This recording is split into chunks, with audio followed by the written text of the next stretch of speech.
नमस्कार साथियों।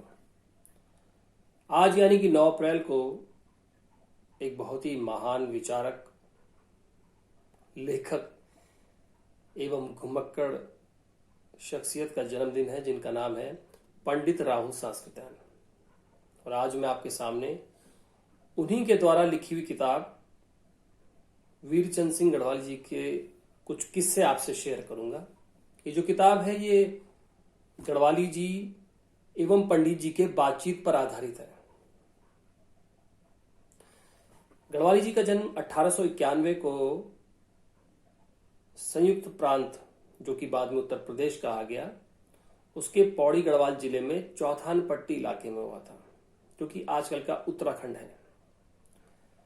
गढ़वाली जी गढ़वाल राइफल्स में भर्ती हुए। उसके बाद ये प्रथम विश्व युद्ध में भी गए। गढ़वाल सैनिकों ने अपनी शौर्यता से प्रथम विश्व युद्ध में 2 हाईएस्ट गैलेंट्री अवार्ड भी जीते। विक्टोरिया क्रॉस से हमारे 2 सैनिक सम्मानित भी हुए थे, जिनमें प्रथम थे दरबान सिंह नेगी एवं दूसरे थे गबर सिंह नेगी। गबर सिंह नेगी जी को मरणोपरांत मिला था। गढ़वाली जी का, क्योंकि वो दौर था जब स्वतंत्रता आंदोलन चल रहा था, चारों तरफ स्वाधीनता की एक अलग जगी हुई थी, तो गढ़वाली जी भी छूते नहीं रहे। सेना में रहते हुए भी उनका अपनी सेवाओं को देते हुए भी एक जैसे कि मनस्थिति ये थी कि ये जो हम सेना में रहकर जो सेवाएं दे रहे हैं अपने देश के लिए नहीं दे रहे, ये तो एक विदेशी सेना है, लेकिन ये मानते हुए भी वो अपनी सेवा को पूरी निष्ठा और ईमानदारी से अपनी सेवाएं दे रहे थे। ये घटना है, एक बार अल्मोड़ा के बागेश्वर में ताकुला एक स्थान है जहां पर गांधी जी एक सभा को संबोधित कर रहे थे। तो वहां उस समय गढ़वाली जी को जाकर इनसे मिलने का, इनको सुनने का सौभाग्य प्राप्त हुआ। ये बड़े दिन से गांधी जी को ढूंढ भी रहे थे, सुनने की कोशिश भी कर रहे थे, जगह जगह जा भी रहे थे जहां इनकी भेंट मुलाकात नहीं हो पा रही थी। तो अंततः उस दिन बागेश्वर के ताकुला जिले में, बागेश्वर के ताकुला में गांधी जी एक सभा को संबोधित कर रहे थे। तो ये सैनिक टोपी पहनकर वहां खड़े होकर सुनने लगे। तो गांधी जी ने अपने पास बुलाया और कहा कि ये टोपी पहनकर तुम मुझे क्या डरा रहे हो? इन्होंने कहा ऐसा नहीं है, मैं तो सेना का हिस्सा हूं, इसलिए मैंने टोपी पहनी हुई है।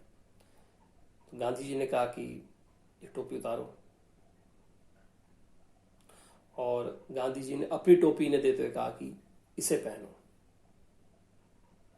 गढ़वाली जी इस बात से बड़े सम्मानित और बड़े गर्व उन्होंने अपने आप पर महसूस किया कि गांधी जी ने उन्हें टोपी दी है।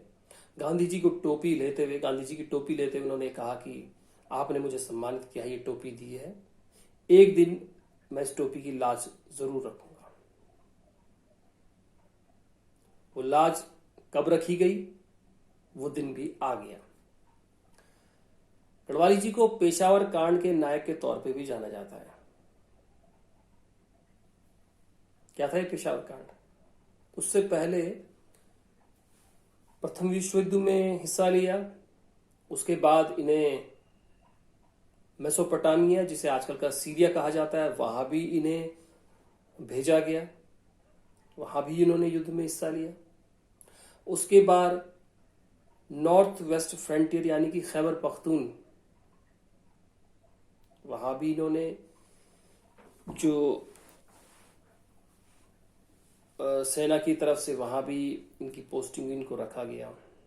और उसके बाद आता है पेशावर, जहां की गढ़वाल राइफल्स को पोस्ट किया गया, क्योंकि असहयोग का जमाना था, नमक सत्याग्रह आंदोलन चल रहा था। गांधी जी के नेतृत्व में देश के कोने कोने में लोग जनसभाएं कर रहे थे और विदेशी कपड़ों का, विदेशी सामान का बहिष्कार कर रहे थे, उसकी होलियां जला रहे थे। तो ऐसा ही आंदोलन पेशावर में भी चल रहा था, जिसमें हजारों पठान पेशावर में इकट्ठा होकर सीमांत गांधी खान अब्दुल गफ्फार खान के नेतृत्व में इस आंदोलन को लीड कर रहे थे। गढ़वाल राइफल को पोस्ट किया गया इस आंदोलन को कुचलने के लिए। इनके जो कमांडिंग ऑफिसर थे वो थे कैप्टन रिकेट। तो सभा इतनी लंबी चौड़ी और हजारों लोग इकट्ठे हो गए थे, तो सेना को ये हुक्म मिला कि भाई ने तितर बितर करो, इस मूवमेंट को कुचलो। मूवमेंट बढ़ेगा तो जाहिर सी बात है ब्रिटिश सेना के लिए दिक्कत थी।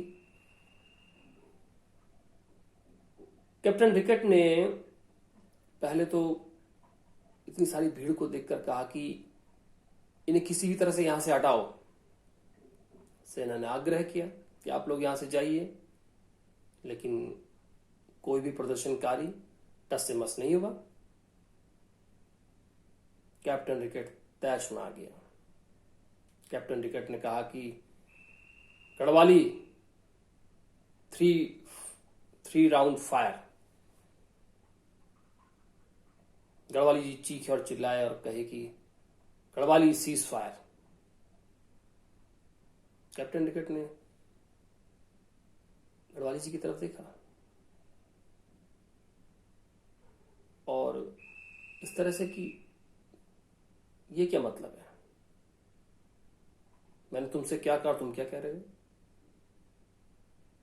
कैप्टन रिकेट ने दोबारा फिर जोर से चिल्लाते हुए कहा। चारों तरफ सीटियां बज रही थी, आर्मी ने चारों तरफ से लोगों को घेरा हुआ था। कैप्टन रिकेट फिर चिल्लाया, 3 राउंड फायर गढ़वाली। वीरचंद सिंह गढ़वाली फिर चिल्लाए, सीज फायर गढ़वाली। सारे गढ़वालियों ने अपने हथियार जमीन पर रख दिए। पठान ये सब कुछ देख रहे थे सामने से। किसी गढ़वाली सैनिक ने तो आगे चलकर यह भी कहा कि गोली या बंदूक तुम्हारे सामने रख दी गई है, तुम चाहो तो हमें मार दो। गढ़वाली जी ने बाकी सैनिकों से कहा कि देखो, हम लोग जिस पृष्ठभूमि जहां से आते हैं, हमारी ये शिक्षा में देते कि हम किसी निहत्थे पर हथियार न चलाएं।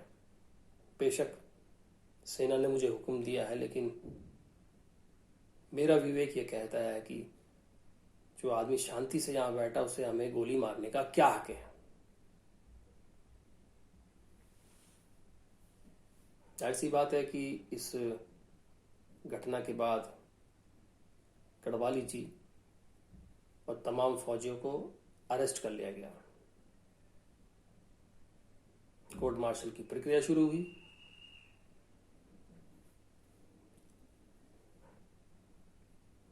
गढ़वाल की तरफ से गढ़वाली जी के पक्ष में उस जमाने के मुकुंदीलाल बैरिस्टर रहे को गढ़वाली जी की पैरवी के लिए भेजा गया।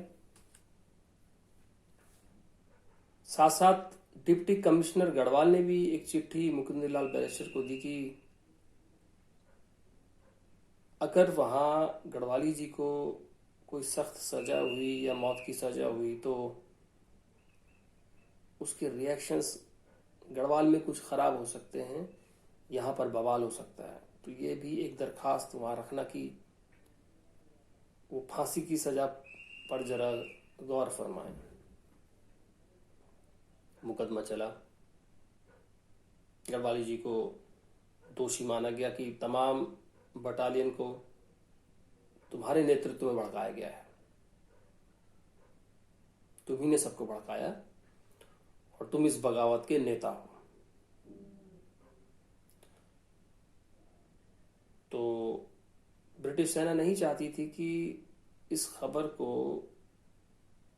मतलब ये खबर लोगों तक पहुंचे, क्योंकि ये खबर दूसरी जगह जाती या दूसरी सेनाओं में इस तरह की खबर जाती तो वहां भी इस तरह के बगावत या उसके असर हो सकते थे।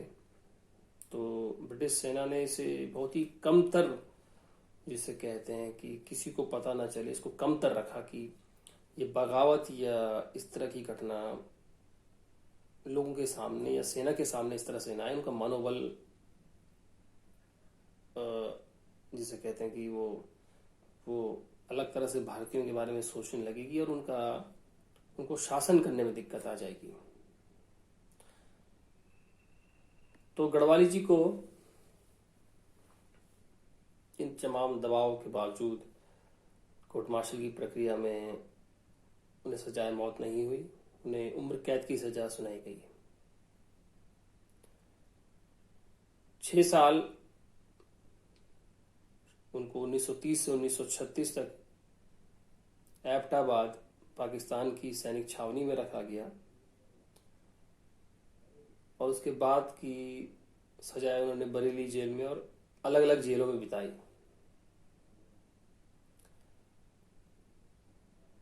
ये घटना इसलिए भी इम्पोर्टेंट हो जाती है, बड़ी हो जाती है कि इससे कुछ साल पहले ही गढ़वाली जी इसका जिक्र भी करते हैं कि जलियांवाला बाग में भी ऐसा ही कुछ हुआ था। जनरल डायर ने जब हुक्म दिया था तो वहां भी गोली चलाने का जब हुक्म मिला तो हुक्म तो ब्रिटिश अधिकारी ने दिया था, गोली चलाने वाले तो अपने भारतीय सैनिक ही थे। उन्होंने कहा कि उससे बड़ी बदनामी हुई थी और हम गढ़वाल राइफल में रहते हुए इस तरह की हरकत नहीं करेंगे, हम किसी निर्दोष के ऊपर गोली नहीं चलाएंगे। तो इस तरह से गढ़वाली जी ने एक, जिसे कहते हैं कि अपने विवेकपूर्ण निर्णय, जिसे कि सेना में बगावत माना जाता है, उसको निभाया। नहीं तो जो कांड, ये दुर्घटना या जो अमानवीय कृत्य जनरल डायर के हुक्म से जलियांवाला बाग में हुई थी, उससे बहुत बड़ी घटना पेशावर में हो सकती थी। गढ़वाली जी वाकई इस मामले में बहुत ही सम्मानित, और ये जो विवेकपूर्ण उन्होंने निर्णय लिया, इससे उनका सम्मान और बढ़ता है। अब आ जाते हैं एक और घटना पर। अब ये घटना जुड़ी हुई है, हालांकि ये किताब का हिस्सा नहीं है। ये घटना है मुंबई की।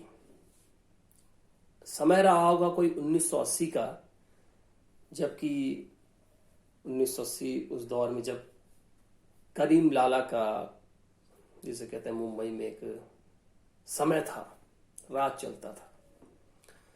तो पौड़ी के ही एक खंडूड़ी जी थे जो अपनी दुकान चलाते थे।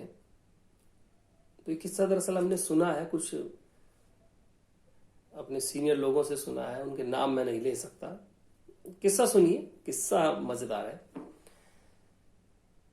तो इस किस्से में यह है कि खंडूड़ी जी करीम लाला के पास पहुंचे और उन्होंने कहा कि आप लोगों के कुछ गुर्गे, कुछ लोग मेरी दुकान पर आते हैं, सामान उठाते हैं और पैसा नहीं देते, और वो आप लोग आपका नाम लेते हैं। करीम लाला ने कहा, भाई मेरे लोग तो ऐसा हरकत नहीं कर सकते, लेकिन अगर आप ऐसा कह रहे हैं तो मैं देखूंगा जरूर। पर मुझे विश्वास है कि मेरे लोग ऐसी हरकत नहीं कर सकते, पर आपने कहा है तो मैं जरूर ऐसा देखूंगा। कोई है तो मैं देखता हूँ, अगर ऐसी वाकई कोई बात है तो करीम लाला ने पूछा कि तुम्हारा नाम क्या है? तो उन्होंने अपना नाम बताया।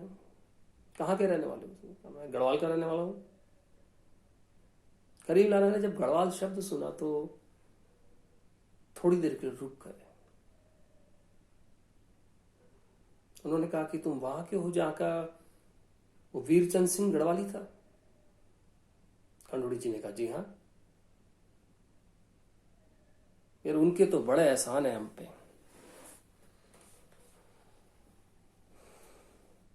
खंडूड़ी जी ने कहा, जी हाँ। कह रहा, यार वो तो वो बंदा था जिसने 1930 में पठानों के ऊपर गोली नहीं चलाई थी, वो तो हमारा हीरो है, और तुम तो जहां का वो था वहां के रहने वाले हो, गढ़वाली हो। करीम लाला ने कहा, देखो ऐसा है, जो तुमने कहा मैं उसको देखूंगा, और आज के बाद भी मुंबई में रहते हुए तुम्हें कोई तकलीफ हो, कोई बात आए, क्योंकि तुम्हारा बहुत बड़ा एहसान है पठानों पर, तो ये पठान तुम्हारे लिए हमेशा यहां खड़ा रहेगा।